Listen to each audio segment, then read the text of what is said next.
Hello, everyone, and welcome back to another episode of Exercise is Bullshit, which of course stands for bodybuilding, utilizing logical lifting and scientific heuristics to inform training. I am joined today by Alec Pinero, who is a recently graduated master's student from Lehman College in New York City. Obviously, you guys have heard multiple Lehman guests before. Alec is about to start pursuing his PhD, but I want you to introduce yourself, man. Say hello and maybe tell us a little bit about how you got into health and fitness. Sure. Yeah. First of all, thanks for having me. I'm looking forward to our talk. Of course. So my background, I'm actually relatively new to the field. I kind of started on this journey. I lived in China for 7 years. And while I was there, I started coaching at a CrossFit gym, sort of recreationally on the side. And then when I decided it was time to go to grad school, well, I knew two things. I knew I liked exercise, and I wanted to do research. I'm originally from New York, and so I knew I wanted to kind of stay in this area, close to family and stuff after having been away for a while. And so I didn't know anyone in the field, didn't really know much about it, but I spoke with Brad Schoenfeld. The name meant absolutely nothing to me at the time. And he said, well, it sounds like you like research. So if you want to do it, you'll have some opportunities here. And so I was like, okay, sounds good to me. Did you get your undergrad at Lehman as well then? No. My undergrad, I finished up in 2011. Okay. And that was in psychology at Harvard. Gotcha. So you're a little bit older. Yeah. Gotta name drop the Harvard. That's sweet, man. Have to. But yeah. So were you teaching English as a foreign language in China then, or what was your main? A few different things. So I went over there first to work with people who were applying to schools outside of China. Okay. So high school, college, graduate school. And actually that all ended up translating quite well. I mean, to this focus on research and writing and really being able to think critically, express yourself on the page. I now teach a research methods class at Lehman. Oh, nice. And so a lot of that experience has really come in handy. Oh, that's awesome, man. So obviously Harvard was a little probably pricey to go back to get your master's there. So it's closer to home. That's great. Is Lehman a state school technically too? I actually don't know. Yes. Well, so it's part of the City University of New York network. Got it. Cool. So you do get. I mean, what's nice is there are a bunch of students from all different schools that end up at Lehman, cross-listed courses and things like that. Yeah. Oh, that's awesome. Cool. Well, what are your major areas of focus? Because obviously, Brad telling you that you might do a little research is kind of the understatement of the century. Lehman pumps out so much research over there. What is kind of your focus? And obviously, we have a focus that we'll be talking about today, one of your master's papers that you kind of spearheaded. But when you think about pursuing your PhD, which you mentioned off air, that you're going to probably do that at Lehman when they open it up, I think it's like August or September, they're going to have the first class, which is super cool. What do you think your area of study and focus is going to be? Yeah, so I've always been interested more in the performance side of things. Obviously, most of the research coming out of the Applied Muscle Development Lab is hypertrophy focused. My master's thesis was on post-activation performance enhancement, looking at whether there are any differences in males and females. And so I'm drawn more to that aspect of things. But again, with all the stuff that goes on and all the connections and people rolling through the lab, there's been a lot of chance to work on things from BFR to creatine and then various performance and hypertrophy measurements, case studies, all of that. So kind of both performance and hypertrophy, I'd say, is where my head's at. Gotcha. And BFR, for our listeners who aren't familiar, is blood flow restriction, which has really been kind of spearheaded by Jeremy Lenicky is he still at Ole Miss? I believe so, but I'm not sure. I think he is as well. So that's awesome, man. One of the things I like to kind of chat about before we get into our main focus today is just something, obviously, especially as you start to dive into the research and you become a critical thinker. And I'm not sure how much research study you did in your undergrad at Harvard. You said it was psychology? Yeah, zero. Basically zero. Zero. Yeah. So to go to a place like Lehman where you really focus, and obviously you don't get a lot of that exposure until you get into sort of a master's program anyway of how to really read, understand, articulate your points through research, and then sort of break down, right? Like how do you actually read an abstract and understand things? So with all the reading I'm sure you've done, what is something in the last few years, you mentioned having some experience with CrossFit before. What is something you've really changed your mind on in the last few years that you were pretty certain was like a fundamental aspect of resistance training? Yeah, I guess tangentially related to resistance training. So intermittent fasting. Um, I intermittent fasted for a long time. Um, I I wouldn't say that I was convinced that it was, kind of the magic bullet, but I thought it was a really good option, and that it made sense logically. But after getting here and actually being able to, part of one of the great things about Lehman's program is that you're forced to read a lot of literature, which is tough um, at the beginning, but by the end of it, it ends up being not that big of a deal. And you have that skill in your tool set, and you can actually look critically at the body of work in whatever the subject area is. So intermittent fasting, I think I was pretty convinced that it was one of the better diet options. And since then, I, I think not just related to diets, but kind of everything. Like there are lots of different ways to get to the end goal. There are sort of some basic principles. So, say dieting, right? We're pretty confident that being in a calorie deficit is going to help you lose weight, no matter how you get there. And that means different things for different people. Different approaches are going to work better. Same with resistance training, right? You want to grow muscle. There are lots of different ways to do it. Maybe some paths are shorter than others, but I think the big takeaway is there are many different ways to hit those goals. Yeah. Were you a Dave Asprey guy at all? Not really. No. Um, Again, when I was doing this, I wasn't really looking at science literature, anything like Yeah. that. Just Just kind going of on. got in with the trend, and yeah, no, I asked because I was a big faster myself, and I was super into like the keto diet. I actually wrote my Yeah, first book was pretty entrenched in that whole philosophy, and again, it made a lot of intuitive sense. And then the longer I've been around, the more I realized like, well, yeah, I mean, it does work. Like, there's no arguing that if you're eating in a caloric restriction, right, and you're only eating 4 hours a day, it's going to be pretty hard to overeat. But whether or not it has all those other benefits that I used to espouse at family dinners, as I was yelling at my family for eating outside of their window, I'm not so sure anymore. But no, that's a great one. Awesome. yeah, Well, let's talk. definitely went down Go. that Marxist rabbit hole. Yeah, Sorry, yeah. Mark says is great too. Yeah. What is he was one meal a day, right? And then he went to 2 meals a day kind of thing. something like that. Yeah, Yeah.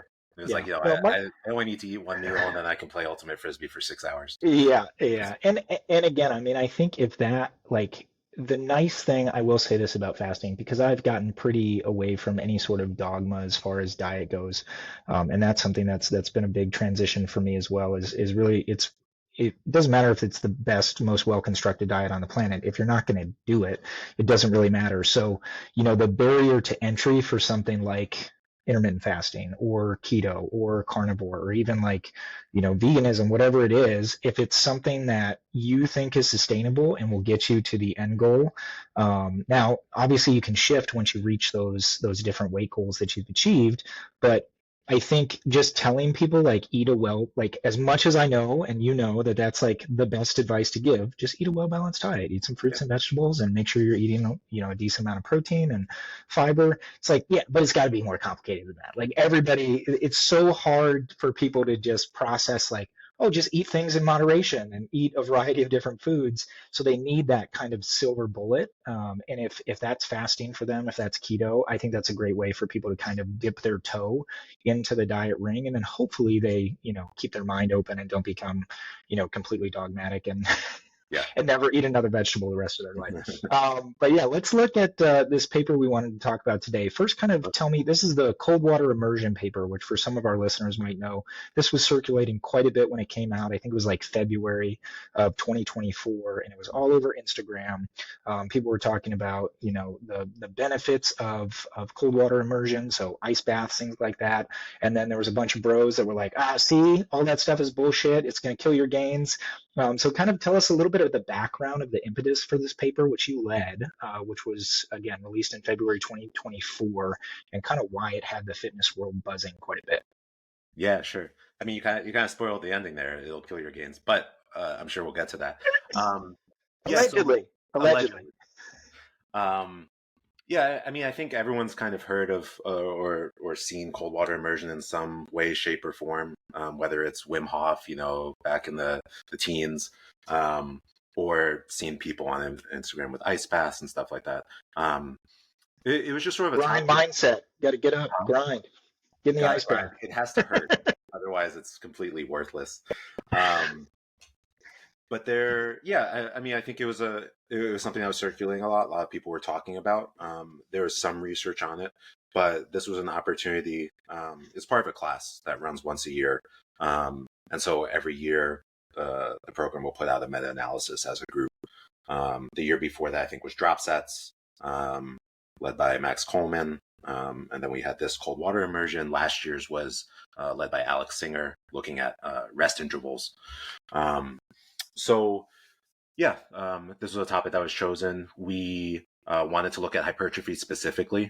One of our co-authors, Jozo Gurgic, who is a meta-analysis machine, he had already done one on strength. But this was a whole. I can get into like the Yeah, so just briefly kind of give us a big picture overview of like what is specifically cold water immersion, and then what are some of the purported benefits of why it's become such a part of the zeitgeist. Like you see ice baths all over the place. There's literally tons of different places that are popping up that do like just ice baths, or they'll do ice baths and saunas. Like what made this such a popular sort of fitness trend in the 2020s? Yeah. So there's sort of two answers to this. One is what most people see, and then there's kind of what it looks like in the literature and research world. So what most people see is things like ice baths, cold plunges, cryotherapy, lots of purported benefits for everything from immunity to acute recovery. So again, I came from the CrossFit space. So you would see people, those people are doing grueling events. They're doing like 3, 4, 5 maximal effort, all out events a day. And in between, they're sitting in the cold bath, full of ice, and they look like they're in pain. But it gets them ready to go 100% again. And there's actually research to back that up. A lot of in terms of performance benefits, being able to kind of reach your maximal effort very quickly after you've just done it by getting in an ice bath for a few minutes. That's been shown to help.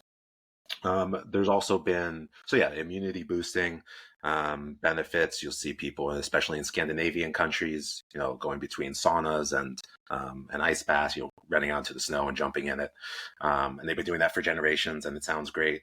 In the weightlifting world, in Russia, they're doing that, things like that. But there's this question of, okay, does like in my mind, it kind of makes sense that getting into ice right after you work out probably would attenuate some muscle adaptations, right? I mean, based on the research, it downregulates a lot of the process, mTOR pathways, muscle protein synthesis, things like that. At the same time, if it's decreasing soreness and maybe you're able to get back to the gym the next day, maybe there's some benefit there where it can just kind of speed up that recovery process and you can get back at it, get more volume in. I think kind of the arguments on both sides, you could see that, Yeah. which is, yeah. I think it's important that this paper is framed too, like you mentioned. It was specifically looking at hypertrophy, and I want to talk about the details of the paper a little bit more. But again, with ice baths, like you said, it's been a generational thing in some countries. You used to see, or at least I did. I remember seeing athletes, football players in the 90s and early 2000s. Like that was commonplace to have an ice bath after you just got the shit kicked out of you for an hour. You were playing basketball for 48 minutes. So this has been around for a long time. I think, as with most things in fitness, like you said, it's just sort of slowly worked its way into the zeitgeist. And then there's fitness hustlers, if you want to call them that will kind of take those things and extrapolate them out to the far ends of the spectrum of all these potential benefits that it could have. But as we talk about hypertrophy, I do want to make sure, and I put a note here for myself, that we go back and talk about some of the potential benefits of people who are just looking for sports performance or some other things like that, because obviously, as we've teased already, this might not be the best thing for strength and hypertrophy specifically, if that's what your goal is.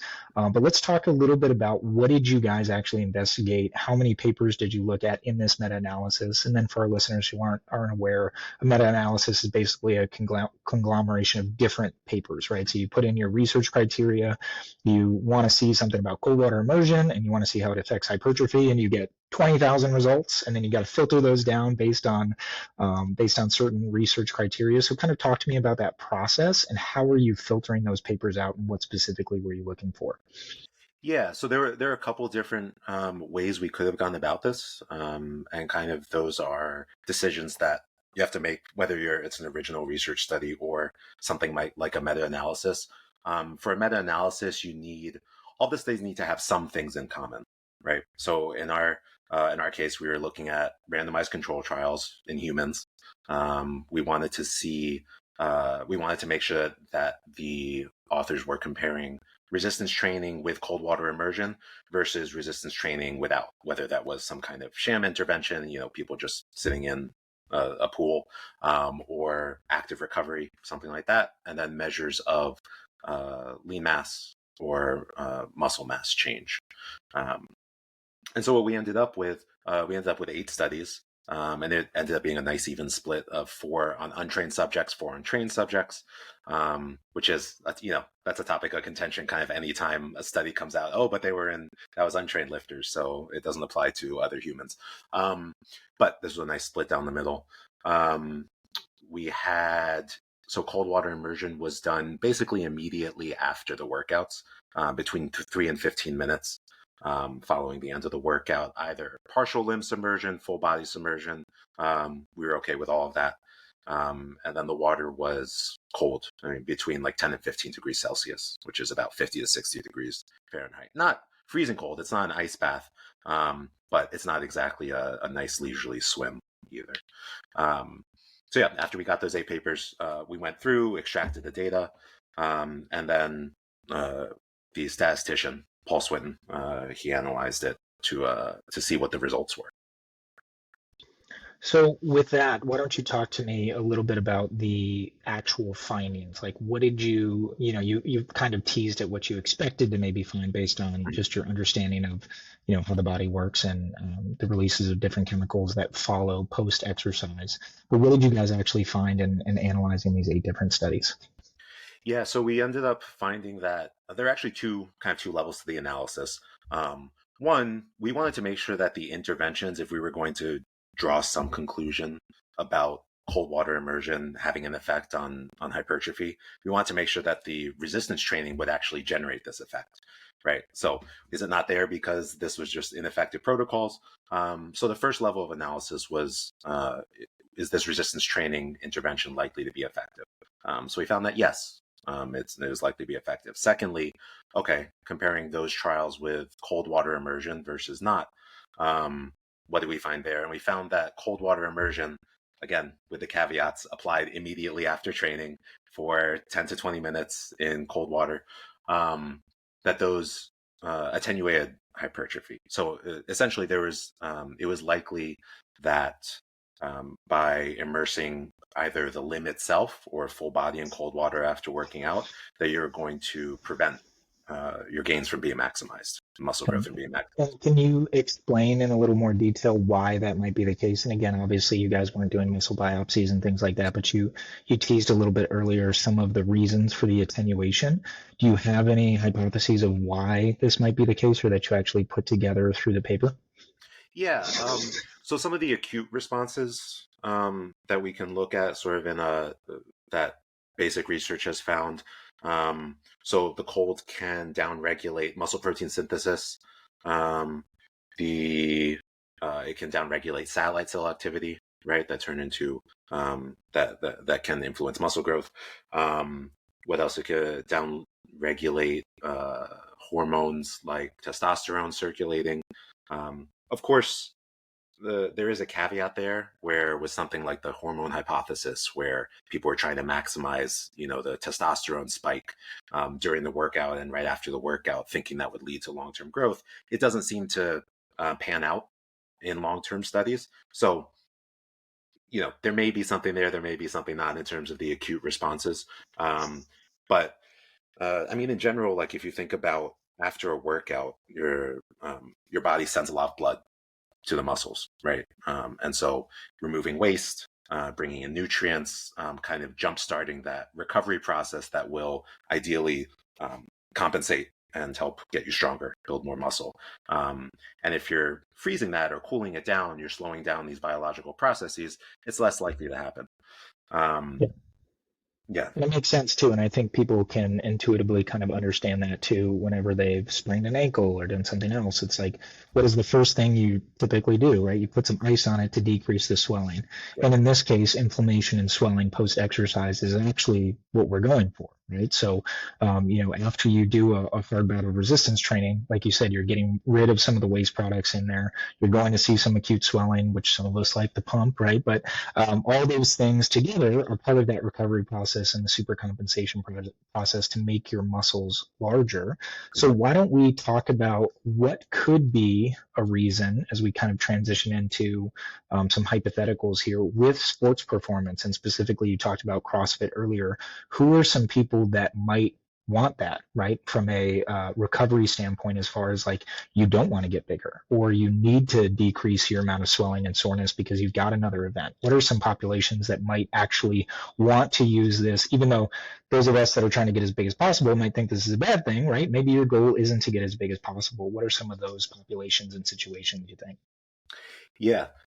It's a great question. I think that in terms of jumping in an ice bath or cold water right after a workout, mainly you can see some performance benefits. So if you have to, let's say you have a few basketball games in a day, right? You're in a tournament or something like that, or you're having like two a days for football practice.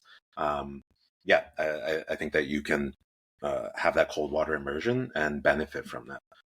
You can see a recovery in those performance parameters, maximal strength output, even just like soreness and just feeling better.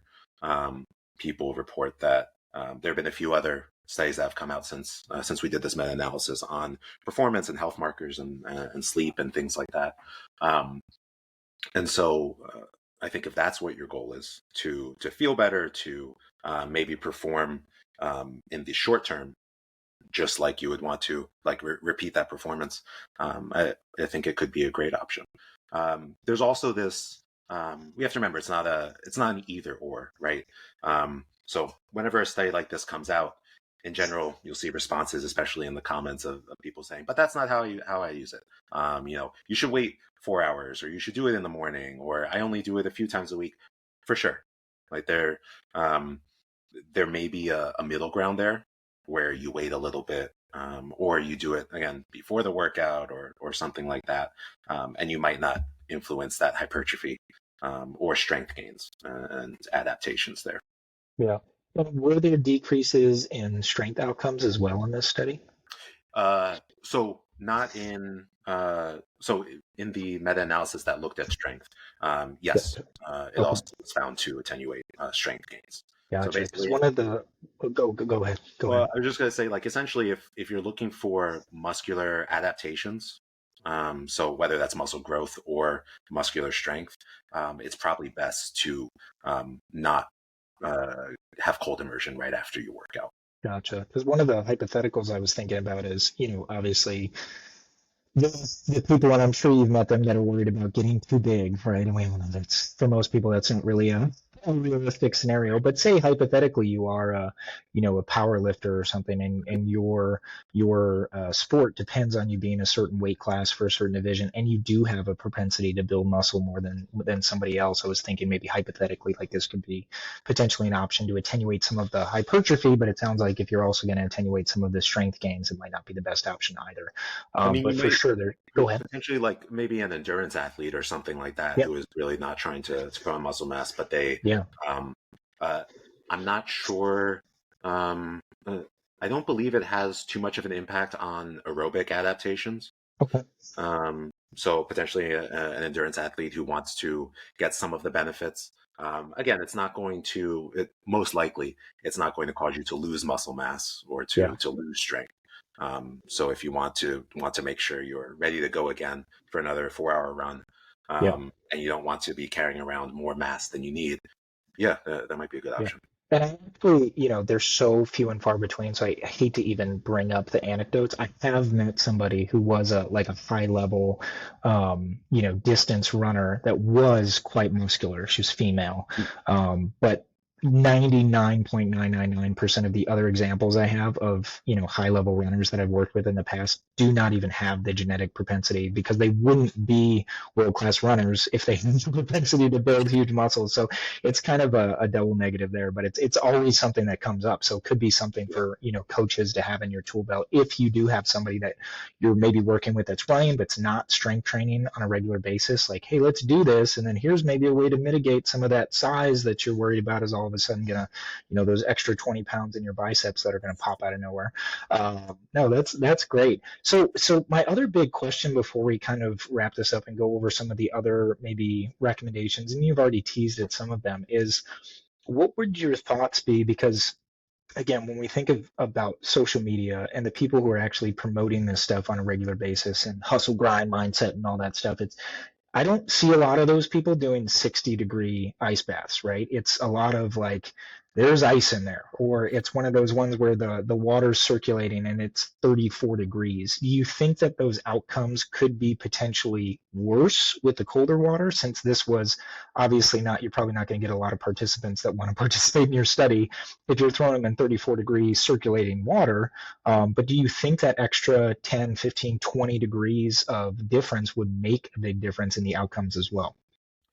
So there's not tons of research, to my knowledge, on things like cryotherapy, right, where you get those super cold exposures. But from what I've seen, there is potentially some benefit from that, where you have almost some super compensation after that, where there's an increase in inflammation over baseline, or sort of rel- um, compared to if they hadn't done cryotherapy. And so there may be some benefit to going super cold as opposed to something in between. I wouldn't say that I'm confident one way or the other. Um, I don't know that it could be kind of stifled a whole lot more than we already found with the just the cold water as opposed to Yeah. the ice water. So there may be some benefits to going even colder. I think personally, if my goal was to again maximize these muscular adaptations, I wouldn't risk it.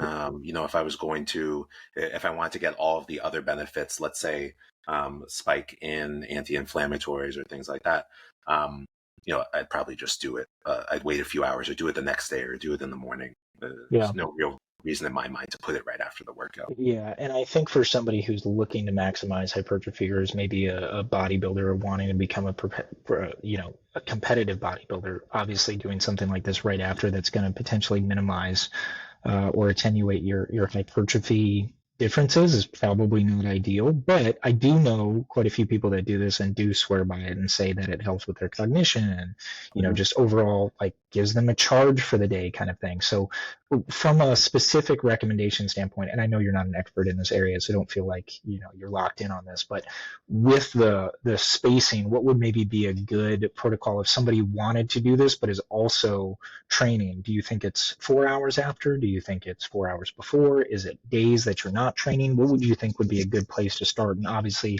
these are like N of one experiments we're talking about, so take everything we say with a grain of salt and realize that you're gonna have to do some experimentation on your own. Yeah. If I had to hedge my bets, I would say that either maybe do it in the morning. You haven't worked out yet, or I know there's a lot of people are saying they recommend 4 hours after. I think that's fine. Kind of the farther away from the exercise that you can do it, most likely the smaller the detrimental effects will be. So if it's you work out in the morning and then you do an ice bath at night, or vice versa, yeah, that's probably perfectly fine. I will say, if you're looking forward to the ice bath, the cold plunge, and that's what kind of keeps you going to the gym, then do whatever you want. Like, you're not going to get worse, and you have these healthy habits. You're at least building some cardiovascular health, even if you're not making tons of muscle gains. Like, that's it. If that's what keeps you going, then yeah, go for it. Yeah, I 100% agree. Anything that's going to, and it's kind of goes back to that diet conversation, right? If this is what you enjoy and is going to get you motivated and, it's starting that process for you, I wholeheartedly agree with that. This is a little tangential, but I think is somewhat related in this too, because I talked with your colleague, Ryan Burke, who I think is at, where did we say? He's at Rutgers Is now that getting his record? Yeah. PhD. Yeah. And we had a really good chat. Something I was experimenting with was his cooling down paper, so palm and sole cooling. And I actually used that on my own. The gym I used to go to back in Utah had like an ice machine. So I would just fill up a bag with ice and cool my hands down before a set. And anecdotally, I found that to be hugely beneficial. Hmm. So again, I don't know what the negative detriment of that would be, but in my mind, it was just systemic cooling is what I was feeling from warming up during the course Yeah. of my training. Did you have any experience with that, or have you ever tried any sort of palm cooling or anything? Not really. I was just talking to Ryan about his paper the other day. But something that research has found is having some kind of cold plunge or cold exposure right before, let's say, an endurance event. What that can do is sort of delay, push off the heating up, which can, cause a spike in heart rate and things like that, especially if you're going to be running in some event outside or cycling or something like that, where heat is going to be a concern.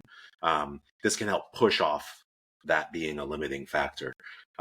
So in the gym, I mean, I think it kind of makes sense, how it just feels nice, right? Like having that cold temperature, and that can be a little bit of a motivator, or be like, okay, yeah, I'm ready to go. Um, I I know there's been some research looking at palm cooling and sole cooling, and seeing whether or not it actually affected the core temperature, and it seems like it doesn't. Um, but again, perceptually, if subjectively you feel better after doing it, maybe you're still able to get a few more reps out, put a little bit more weight on the bar. So there might be something to that there, whether it's placebo or something else. Um, Yeah. yeah, Yeah, no, that's great, and placebo's real if it works for you. So, um, the last thing I wanted to just get your thoughts on that because on the other end of the spectrum, I have a friend that I work out with that goes full sweatsuit, like no matter when he's working out, and it's not super cool in the gym that we work out at. Is there any research on that overheating aspect and how it can affect your training performance? I'm not as familiar with that research. Just logically, I would think that it would decrease your performance, Same. just because when your CNS is going to downregulate its output when your heart rate spikes, which happens in response to high temperature, high core temperature, right? Um, Also, I mean, I guess if you have a towel or clothes or something, but like sweaty palms isn't super conducive to holding on to anything. Yeah, Um, so your grip might end up failing before the actual muscles you're targeting, depending on what the workout is. yeah, Um, that's a great additional at the point. same time, it probably feels super hardcore, and you're Yeah. excited to go to the gym to really just like get after it. Again, yeah, if that's going to get you there and get you motivated, it's probably better if you're if you're in the perfectly climate controlled environment and Yeah. you feel cool the whole time, but you're giving dog shit effort when you're in the gym. So, no, that's great. Well, to recap here, Alec, Mhm. it seems like, and please correct me if I'm wrong on this, if you like cold water immersion, it's probably fine. But if you're going to do it, probably put some space in between your workouts and the cold water immersion, especially if hypertrophy is your major goal. And then on the small chance you want to maximize strength, but maybe not hypertrophy, or you're an endurance athlete, or you've got multiple events in a day, then cold water immersion might be an option to help increase your training volume. While decreasing the likelihood of getting too much muscle soreness or dealing with the acute inflammation that comes from, especially endurance events or CrossFit, things like that. Anything else you'd like to add as far as kind of a recap on big takeaways from this paper? No, I think that's great. In terms of the paper, couldn't have said it better myself.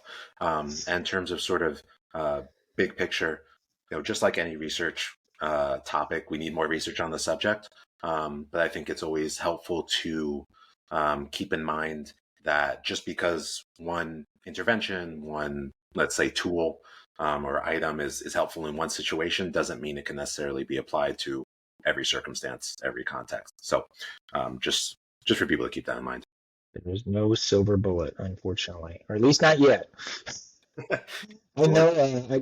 Do you know Mike at all, Israel? yeah, I yeah. know he teaches there, yeah. And I was listening to him on Modern Wisdom the other day, and he was Mm. talking about how AI is going to cure all of our ills in the next 10 years if we can just hang on long enough. So pretty soon we won't have to work out anymore, according to Dr. Israel, and we'll all be jacked, and we can just sit on the couch and play video games. So there's something to look forward to if we can make it there. Alec, do you have any social media or anything you'd like to plug, or Um, sure. Yeah. I'm on Instagram, the dot Alec, not Alex. I don't the post too dot often. Alec, not Alex? Yeah. Awesome.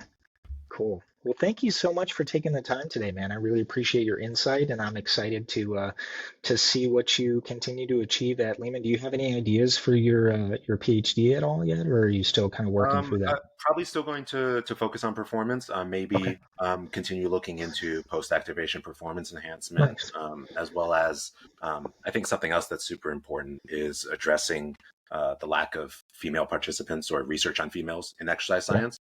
yeah, So I'm trying to make that kind of also a goal for that's future awesome, research. man. Yeah. Well, very cool. Well, thank you everyone for listening. Thank you, Alec, for joining us today, and we look forward to your future research and to more episodes coming soon. Thanks, and like and subscribe, and we'll see you all again soon. Thanks so much, Alec.